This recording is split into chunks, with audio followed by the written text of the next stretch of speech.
अस्सलाम वालेकुम मेरे अजीज़ हमवतनों, मेरा नाम है दिलावर ख़ान और आप देख रहे हैं मेरा ऑफिशियल यूट्यूब चैनल। एक दो दिन पहले एक मोहतरम ने पाकिस्तानी अवाम के ऊपर ये इल्ज़ाम लगाया कि हम पाकिस्तानी अवाम करप्ट हैं। इस इल्ज़ाम के बाद पिछले 2-3 दिनों में मैंने इस मामले के ऊपर तहकीकी मकाले जो होते हैं या जिन्हें हम रिसर्च पेपर्स होते हैं वो पढ़े, ये देखने के लिए कि वो इस बारे में क्या कहते हैं। मैं दो चीज़ों पर मैं देखना चाह रहा था। एक ये कि मुआशरे में कौन सा तबका सबसे ज़्यादा करप्ट होता है, और दूसरा नुक्ता ये कि करप्शन का क्या नतीजा निकलता है। अब इन दो बातों पर आने से पहले मैं आपके साथ एक बात आपको बताना चाहता हूँ, या ज़रा गौर से सुनिएगा। पहले हम ये आपको तय कर लें कि ये तहरीरी मुकाले या ये रिसर्च पेपर्स होते क्या हैं। अब फ़र्ज़ कीजिए कि मैंने एक तहरीरी मुकाला लिखना है, रिसर्च पेपर, तो मैं तहकीक करता हूँ, डाटा इकट्ठा करता हूँ, उस डाटे को एनालाइज करता हूँ, उसको लिखता हूँ और किसी जर्नल को भेज देता हूँ। वो जर्नल जो है मेरे तहकीकी मुकाले को दुनिया में मुख्तलिफ प्रोफेसर्स को भेज देता है। अब ना ही मैं उन प्रोफेसर्स को जानता हूँ और ना ही वो मुझे जानते हैं।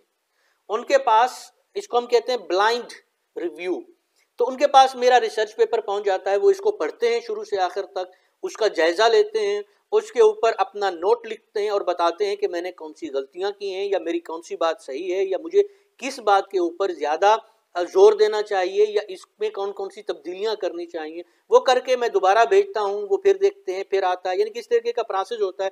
उसके बाद वो रिसर्च पेपर छप जाता है।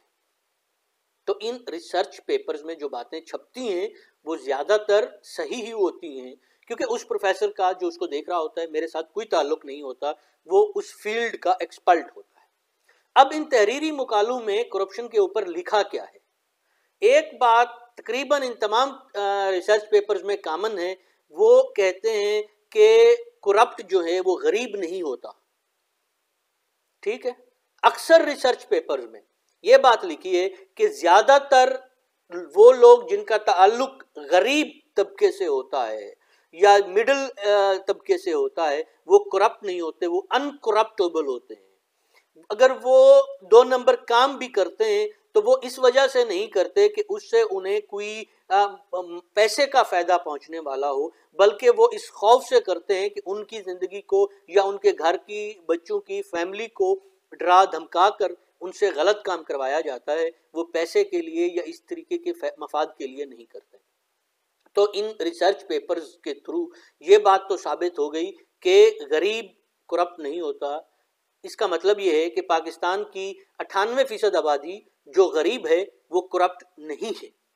अब वो इसको आगे लेकर चलते हैं कि जिस तरीके से आप ऊपर चलते चले जाएं हायरार्की में, तो अगर जो सियासतदान भी हो और उसका कारोबार से भी ताल्लुक हो, तो वो कहते हैं कि ये लोग सबसे ज़्यादा करप्ट होते हैं, वाइट कॉलर क्राइम इसको बोलते हैं, तो ये वो लोग करते हैं।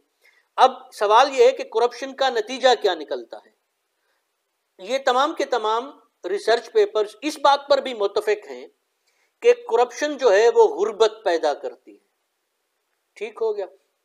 तो इन तमाम तहरीरी मुकालों से जो हम कंक्लूजन निकालते हैं या जो टेक होम मैसेज है आपके लिए और मेरे लिए, वो ये है कि करप्शन गुर्बत पैदा करती है और करप्ट बड़े लोग होते हैं, और उनकी करप्शन से जो गुर्बत पैदा होती है या जो गरीब पैदा होते हैं वो करप्ट नहीं होते। तो ये जो पाकिस्तानी अवाम के ऊपर करप्शन का इस तरीके से इल्ज़ाम लगाया गया है, ये सरासर बेबुनियाद और झूठा है। और मैं हैरान हूं कि इसके ऊपर यानी कि कोई वावेला नहीं हो रहा। जरूर बात होनी चाहिए, गुफ्तगू होनी चाहिए, यानी कि ये हर एक पाकिस्तानी को कहा गया है कि तुम करप्ट हो, तो साफ ज़ाहिर है कि हर पाकिस्तानी को ये बात बुरी भी लगनी चाहिए और उसे एहतजाज करना चाहिए। आप मुख्तलिफ तरीकों के ऊपर इसके ऊपर बात कर सकते हैं। तो ये तो थी वो तहकीक जो करप्शन के ऊपर थी, और जो मैंने मुख्तलिफ रिसर्च पेपर पढ़े उनका नतीजा जो आपके साथ शेयर करना था। अगर आपको मेरा ये व्लॉग अच्छा लगा, लाइक कीजिए, शेयर कीजिए। खुश रहिए, खुश रखिए। खुदा हाफिज।